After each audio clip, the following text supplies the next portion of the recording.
В ефира на Радио Благоевград посрещам Костадин Карамитов, създател и председател на Съюза на българските спасители. Организацията е национална, но базирана в град Сандански. Здравейте, господин Карамитов. Здравейте. Как сте? Как се чувствате? Благодаря, добре. Според вас всеки човек може да бъде спасител и всеки може да бъде спасен. Казано с други думи, какво означава това? Това е с годините, които стигнах до извода, че всеки един човек може да бъде спасител, защото според мен е това, освен че професия, това е титла, която е давана от всеки един гражданин. Давам пример, ако вие помогнете на някой човек, вие един ви спасявате неговия живот, вие за него ставате спасител. Това е титлата, която той дава на вас.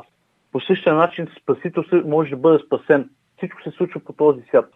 И това искам да кажа, че дори да бъдете спасител, вие отново може да бъдете спасени от други хора. А и това ние наблягаме да обучаваме колко се може повече хора да оказват до лекарска помощ и да знаят какви са стъпките, за да спасяват човешки живот. Вие работите с доброволци, много ценни хора, които не питат какво ще получат, а жертват време, сили и средства, за да помагат на другите. В какви акции се наложи последните месеци да участват членовете на вашия съюз?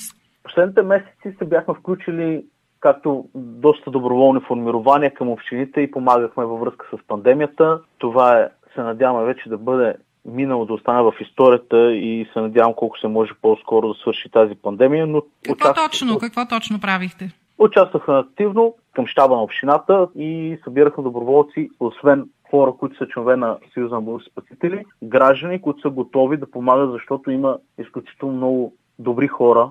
Опита ми показва и времето, че наистина се срещат все още такива, които са готови наистина да помогнат с каквото могат и не членуват в организации. Те просто са такива хора. Да посетят човек, да му занесат лекарства, може би и храна. Това беше поне в началото на извънредната ситуация, нали? Всичко. Помагахме към общината да разнасяме храна на хора, които не могат да достигнат до магазини, до аптеки да си закупат лекарства. Помагахме да се оградат детски площадки, паркове, за да не се посещават. Това беше спусната заповед от Министерския съвет. Да, това го преживяхме вече. Слава Богу, по друг начин вече живеем, което не значи, че опасността е отминала. Да.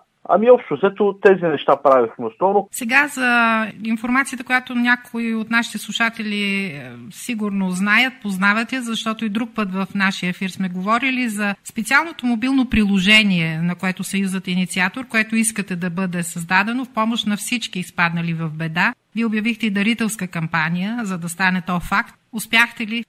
Все още сме в процес на събиране на средства за тези хора, които не са разбрали. Това е наш проект, който е един от най-големите за създаване на мобилна апликация, която ще може да свали всеки един човек. Приложение, което може да се инсталира на телефона си, да го ползва при възникване ситуации, основно бедствия, катастрофи, извънредни ситуации, наводнения, земетресения, пожари, оказана до лекарска помощ. В момента версията на приложението не е готова. Имаме бета версия, която може да показваме само как изглежда, но се надяваме, като се събере цялата сума, да бъде пуснато мобилното приложение. Много ли пари още ви трябват? Сумата цялата е 15 000, в момента 5500 ни остава сумата, която трябва да съберем, за да стартира приложението.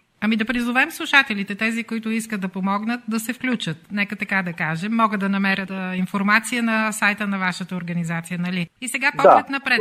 Какво още ви предстои? За тази година надяваме се да се случи, защото има още близо месец. На 8 ноември съвместно с община Сандански организираме мащабно учение на доброволци-спасители на национално ниво. Каним всеки един гражданин, който иска да види как работят доброволците на терен, как работят съвместно с службите, защото ще участва и спешна помощ, и пожарната, и полицията, как се сработват тези екипи. Ще вкараме абсолютно пълен реализъм, ще има мащабно земетресение, ще има пострадали хора, ще има хора изгубени в гората, ще има пожар, ще има мащабна катастрофа. Ще се оказва до лекарска помощ на различни възрастови групи хора. Ще има паника. Идеята е да вкараме в буквален реализъм хората, както спасителните екипи, така и статистите, които ще участват, за да усетят тази динамика, този адреналин. И смятам, че ще бъде много интересно и за малки, и за голями, за да видят как работят самите спасителни екипи. Интересно и полезно, но за да бъдем безкрайно точни, вие не прогнозирате земетресения и други инциденти, а по-скоро ще пресъздадете ситуацията след след един или друг природен катаклизъм. Просто така, това ще е тренировка. Добре. Надяваме се никога да не се случва, но правиме го това, защото смятаме, че винаги трябва да сме подготвени и обучение на високо ниво. Пожелавам ви успех, Костадин Карамитов, председател на Съюза на българските спасители, град Сандански.